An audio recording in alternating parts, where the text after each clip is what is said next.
The United Nations has urged the Nigerian government to prioritize security of lives and property, as well as restore confidence in the citizens.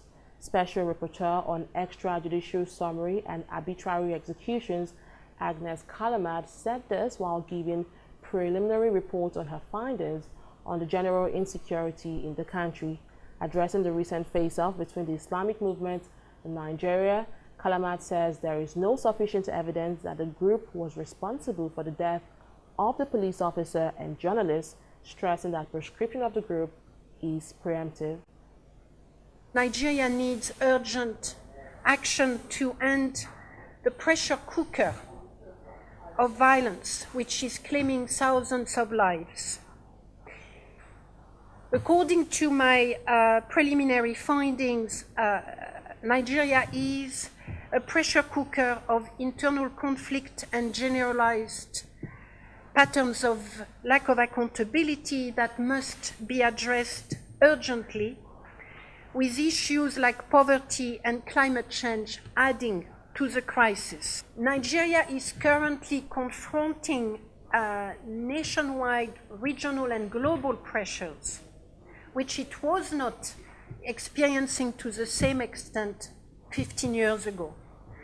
I'm thinking here about population explosion, the increased number of people living in absolute poverty, climate change and desertification, and the increased proliferation of weapons. Altogether, these are reinforcing localized system of violence and strengthening, or certainly not weakening, countrywide patterns of violence and lack of accountability. I have tried to understand what's happening and why the targeting of that particular group, and why and how it has been declared unlawful.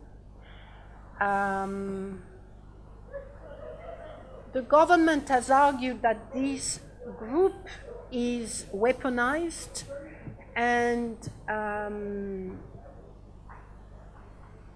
is anti-Nigeria and anti-government.